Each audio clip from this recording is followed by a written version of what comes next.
Ibrahim Traoré, jeune président du Burkina Faso, a défié le monde en bâtissant un pont révolutionnaire à partir de pneus usés.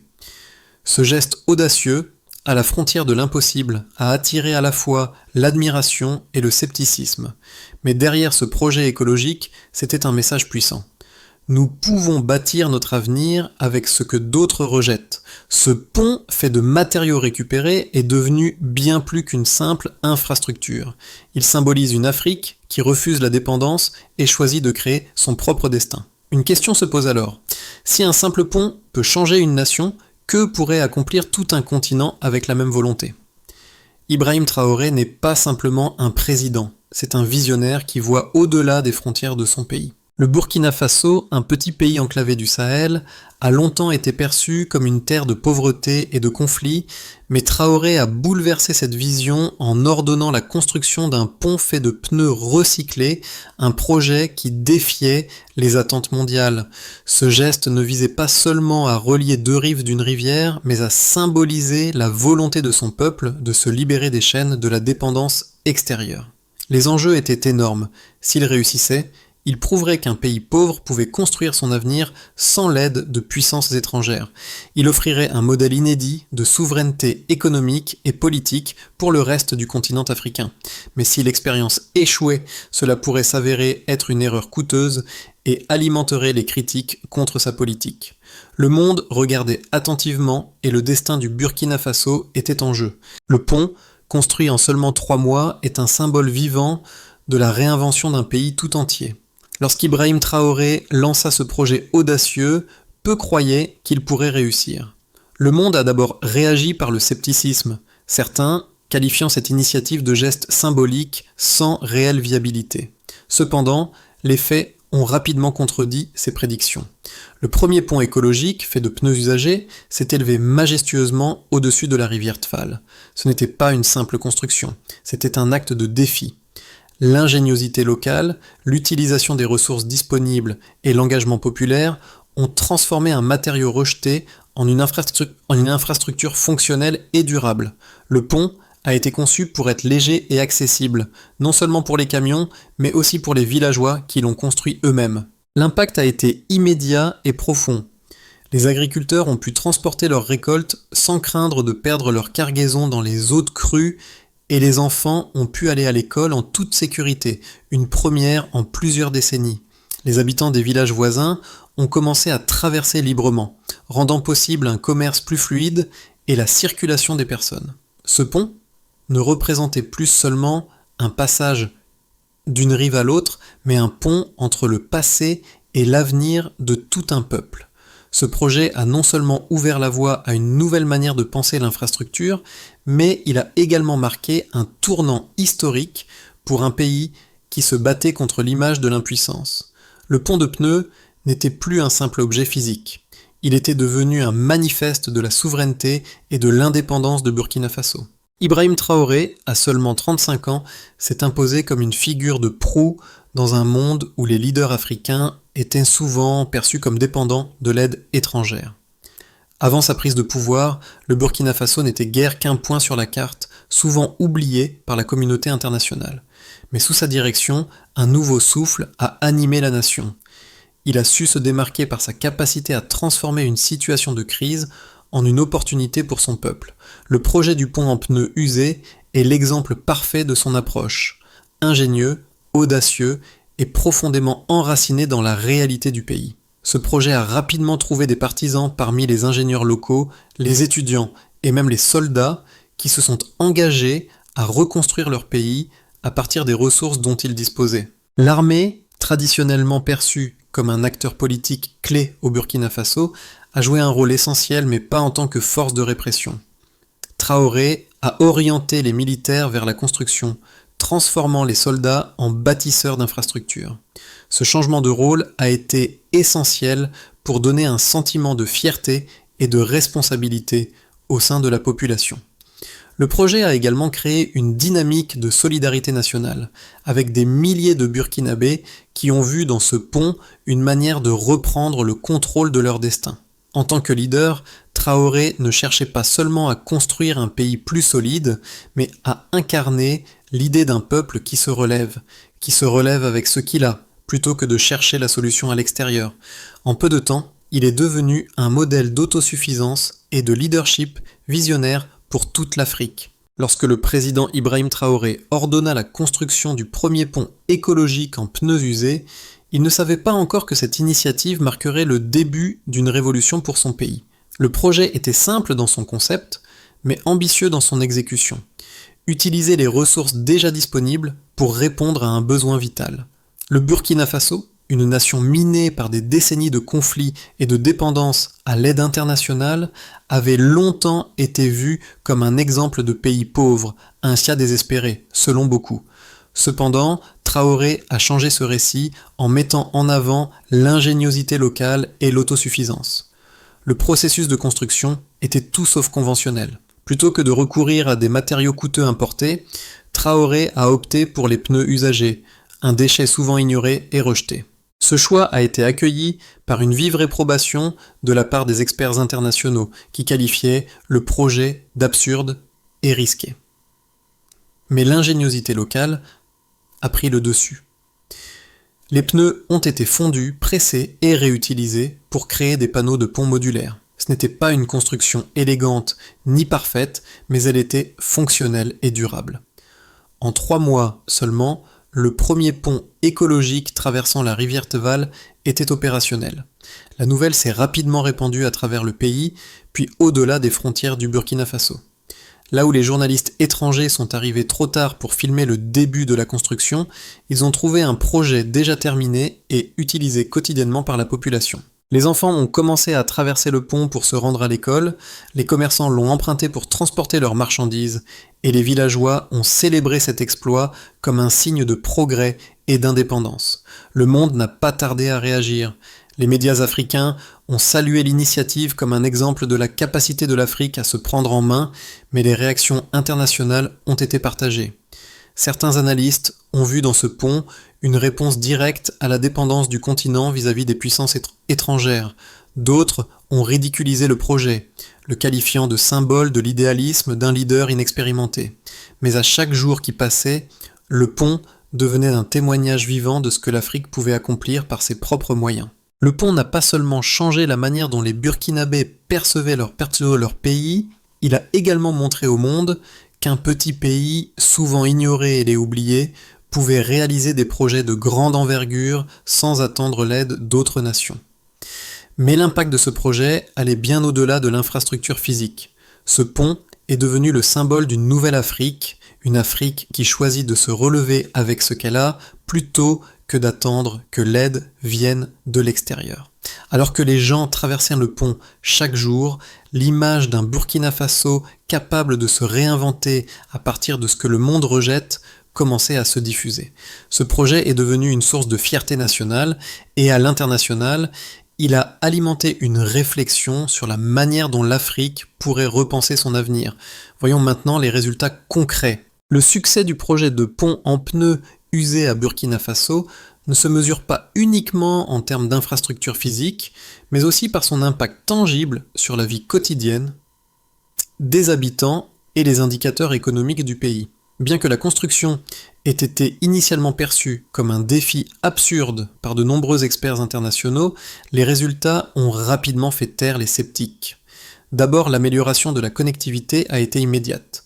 Avant la construction de ce pont, les habitants de nombreuses régions rurales du Burkina Faso étaient confrontés à des obstacles géographiques et infrastructurels majeurs, notamment lors des périodes de crue. Le transport des produits agricoles était souvent compromis, entraînant des pertes économiques importantes. Selon les données locales, environ 40% des récoltes étaient perdues chaque année en raison des inondations ou des difficultés liées à l'acheminement vers les marchés. Avec l'achèvement du pont, ces pertes ont diminué de manière significative. Les agriculteurs, auparavant contraints de transporter leurs produits à pied ou par des moyens primitifs, ont désormais accès à un réseau routier plus fiable, ce qui leur permet de vendre leurs produits à un prix plus élevé grâce à des temps de transport réduits de 30 à 40%. Ensuite, l'augmentation du commerce local a également été mesurable. Avant le projet, les échanges commerciaux entre les villages voisins étaient limités par l'impossibilité de franchir la rivière en toute sécurité. Le pont a facilité la circulation des biens et des personnes, stimulant le commerce local et régional. Les petites entreprises situées près des ponts écologiques ont vu leur chiffre d'affaires augmenter de 20 à 25% dans les 6 mois suivant l'inauguration de l'infrastructure. De plus, l'impact sur les enfants et l'éducation a été profond. Avant la construction du pont, de nombreux enfants de villages isolés ne pouvaient pas aller à l'école pendant les périodes de crue. Environ 15 à 20% des enfants dans les zones rurales étaient empêchés de fréquenter l'école pendant la saison des pluies, soit plusieurs mois par an. Depuis l'achèvement du pont, l'accès à l'éducation s'est amélioré, avec un taux de fréquentation scolaire augmentant de 18% dans les régions les plus affectées. Le pont a permis à des milliers d'enfants de se rendre à l'école en toute sécurité, réduisant ainsi le taux d'abandon scolaire. Sur le plan environnemental, l'utilisation de pneus recyclés a également généré des économies notables. Les pneus usés, qui auraient autrement été jetés, ont été collectés et transformés en matériaux de construction, ce qui a réduit les coûts de construction d'environ 25% par rapport aux méthodes traditionnelles. Cette approche a également permis de réduire l'empreinte écologique du projet, car elle a évité l'utilisation de matériaux non renouvelables et a contribué à la gestion des déchets de manière innovante. Enfin, les retombées politiques et sociales ont été considérables. Le projet a renforcé la confiance des citoyens dans leur capacité à résoudre leurs propres problèmes sans dépendre de l'aide internationale. Il a également eu un effet catalyseur sur d'autres projets d'infrastructures à travers le pays. De nombreuses autres initiatives de recyclage ont vu le jour, inspirées par le modèle du pont, ce qui a stimulé l'industrie locale et l'innovation. Considérons à présent les points de vue contrastés. Le succès de l'initiative de Ibrahim Traoré ne s'explique pas seulement par son audace, mais aussi par la mise en avant de valeurs fondamentales telles que l'indépendance et la résilience face aux défis. Si le projet du pont en pneus a indéniablement transformé le pays, il n'est pas exempt de critiques. D'un côté, certains voient en Traoré un leader visionnaire qui a su tirer parti des ressources locales pour surmonter les obstacles économiques, réduisant ainsi la dépendance aux aides extérieures. De l'autre, une voix critique se fait entendre, celle qui questionne la durabilité à long terme d'un tel projet, notamment en termes de maintenance et de fiabilité de l'infrastructure. Les partisans de la vision de Traoré soulignent la capacité de son approche à s'inscrire dans une dynamique de long terme, mais avec un modèle d'autosuffisance. En effet, l'utilisation des pneus usés, un matériau abondant et peu coûteux, a permis de créer une infrastructure solide sans avoir à recourir à des financements étrangers. De plus, ce projet a eu un effet d'entraînement sur d'autres secteurs économiques, créant des emplois et stimulant l'innovation. Les jeunes burkinabés, souvent délaissés dans les programmes de développement traditionnels, ont désormais une opportunité de se former et de travailler sur des projets locaux. Ce modèle a non seulement redonné confiance à la population, mais a également renforcé l'identité nationale du pays. Cependant, les détracteurs pointent plusieurs limites. Le choix des pneus usés, bien que novateur, n'a pas été unanimement accepté. Certains experts s'y estiment que, à long terme, ces matériaux pourraient se dégrader plus rapidement que les constructions traditionnelles, ce qui pourrait entraîner des coûts de maintenance imprévus. De plus, bien que le projet ait eu un impact immédiat, il reste à savoir si ce modèle pourrait être reproduit à plus grande échelle et dans d'autres régions du pays, en particulier dans des zones plus urbanisées où les défis logistiques sont différents. Néanmoins, une chose est claire, ce projet a ouvert une nouvelle voie. Même si des critiques légitimes existent, il reste un symbole de ce que les nations africaines peuvent accomplir si elles prennent leur destin en main et utilisent leurs propres ressources pour construire un avenir plus autonome. Il est devenu un modèle d'innovation et d'indépendance pour l'Afrique, un continent souvent mis en avant pour ses difficultés, mais qui, sous la direction d'un leader audacieux comme Ibrahim Traoré, pourrait bien réécrire son avenir. Penchons-nous maintenant sur les perspectives d'avenir. Le pont en pneus usé du Burkina Faso n'est pas seulement une prouesse technique, c'est une révélation. L'Afrique peut se réinventer avec ce qu'elle possède déjà. Ce projet a remis en question l'idée reçue selon laquelle les nations pauvres dépendent inéluctablement de l'aide extérieure. En moins de 6 mois, la vision de Ibrahim Traoré est devenue un symbole de résilience et de souveraineté. Ce qui avait été perçu comme un défi farfelu s'est métamorphosé en un projet réussi, largement salué à la fois en Afrique et dans le monde entier. Mais ce succès ne s'est pas fait sans heurts. Traoré a dû affronter une opposition farouche, tant à l'intérieur qu'à l'extérieur du pays. Les scepticismes internationaux ont souvent donné une image négative de l'initiative, la qualifiant de non viable. Cependant, les premiers résultats ont démontré que, loin d'être une utopie, le projet pouvait être un modèle concret pour d'autres pays en développement. Ce pont n'est donc plus seulement un axe de communication physique, mais un pivot symbolique de la capacité d'un peuple à se prendre en main. La question reste maintenant, ce modèle pourra-t-il s'étendre au-delà du Burkina Faso ou sera-t-il limité à cet exploit isolé ? L'impact du pont en pneus usés ne se limite pas seulement à sa construction et son utilisation immédiate.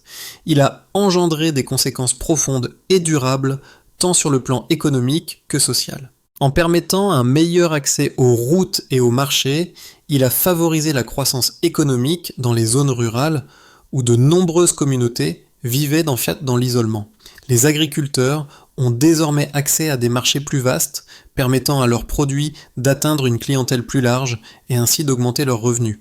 Avant la construction du pont, la circulation des marchandises était souvent limitée et les routes de fortune n'étaient que rarement praticables en saison des pluies. Avec la mise en place du pont, les transports ont été réduits de près de 40%, offrant aux commerçants et agriculteurs de nouvelles opportunités économiques. Les effets ont été tout aussi marquants sur le plan social. L'accès à l'éducation, en particulier, a été un des bénéfices les plus visibles. Des milliers d'enfants qui étaient auparavant contraints de rester chez eux pendant la saison des crues peuvent désormais se rendre à l'école en toute sécurité. Cela a non seulement amélioré les taux de scolarisation dans les régions les plus reculées, mais a également permis d'offrir aux jeunes burkinabés des perspectives d'avenir plus larges. En outre, la solidité du pont a également eu un impact positif sur les soins de santé. Avant la construction de l'infrastructure, de nombreuses personnes s'étaient confrontées à des difficultés pour se rendre dans les hôpitaux ou cliniques voisines pendant la saison des inondations. Désormais, les villages sont mieux connectés aux centres de soins, ce qui a conduit à une amélioration de la qualité de vie. L'impact environnemental a également été significatif. En utilisant des pneus usés pour la construction, le projet a contribué à une réduction substantielle des déchets dans la région, offrant une solution innovante et écologique. Ce modèle de recyclage a inspiré d'autres initiatives locales dans toute l'Afrique, en particulier dans les pays où les déchets industriels sont un problème majeur. Enfin, l'impact politique et symbolique du projet a été immense. Le pont est devenu un symbole de souveraineté pour le Burkina Faso, envoyant un message fort au reste du monde. Un pays pauvre peut également prendre son destin en main et ne pas attendre que l'aide extérieure arrive. Ce geste a renforcé l'identité nationale et la confiance du peuple dans ses propres capacités. À travers ce projet, Ibrahim Traoré a non seulement démontré que l'Afrique peut se réinventer de manière autonome, mais aussi donné un exemple à suivre pour d'autres nations en développement. À partir des premiers résultats du projet, 3 scénarios peuvent se dessiner pour les 6 à 12 prochains mois au Burkina Faso, chacun avec des implications différentes pour la stabilité du pays et son modèle de développement. D'abord, le scénario de base prévoit la consolidation des acquis du projet. Dans ce scénario, le pont en pneus usés continuerait à être utilisé efficacement et l'infrastructure modulaire pourrait inspirer de nouvelles initiatives similaires à travers le pays. Le gouvernement de Traoré élargirait ce modèle à d'autres régions, créant ainsi un réseau de ponts écologiques. L'impact économique positif s'accélérerait avec une meilleure connectivité entre les zones rurales et urbaines, un accès accru au marché et une hausse des revenus pour les agriculteurs. Sur le plan social, l'amélioration des conditions de vie des populations rurales se poursuivrait et l'éducation continuerait de se développer grâce à l'accès facilité aux écoles. Ce scénario verrait également un renforcement de la stabilité politique, Traoré consolidant son pouvoir tout en consolidant sa vision d'un Burkina Faso autonome et innovant.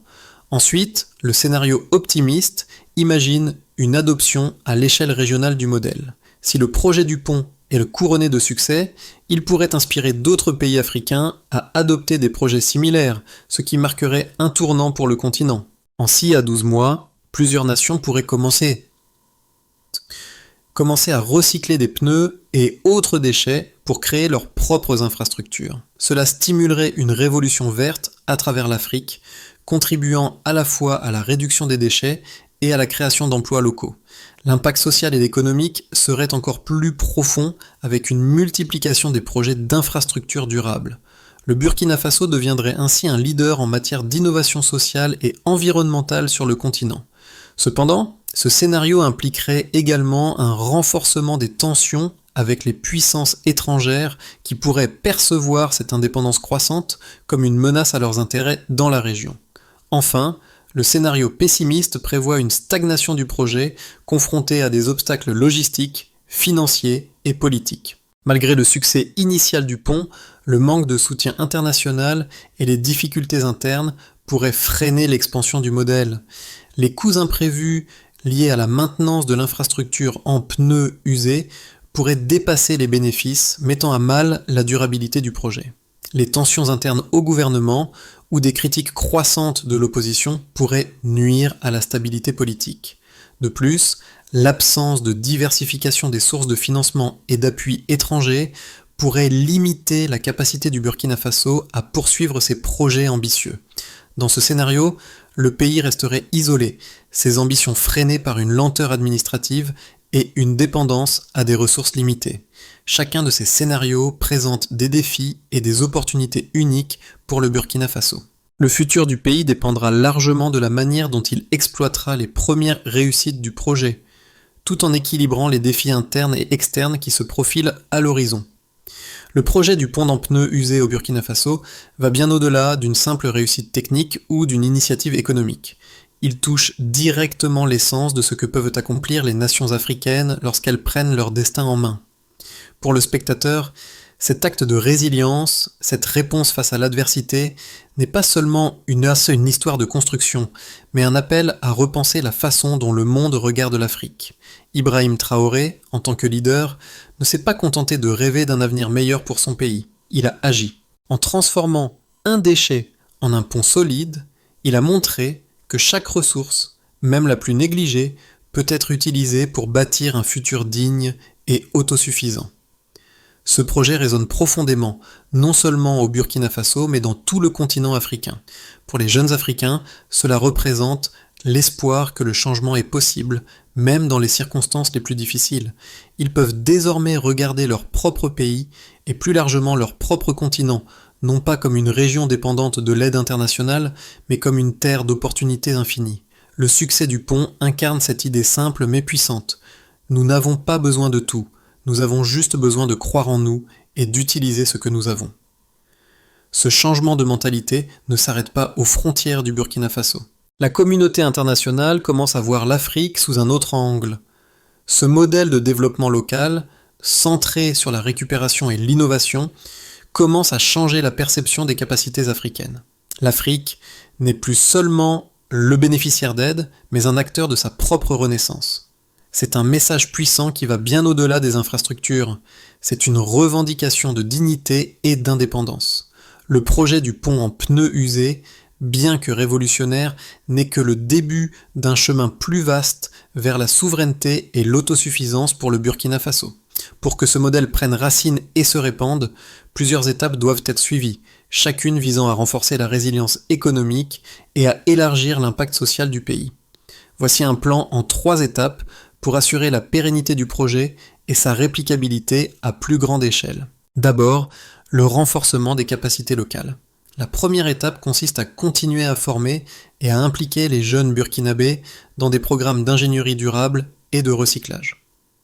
En créant des centres de formation spécialisés et en offrant des bourses pour les jeunes dans les domaines de l'architecture, de l'ingénierie et du recyclage, le pays peut bâtir une main-d'œuvre qualifiée capable de soutenir des projets similaires à l'échelle nationale.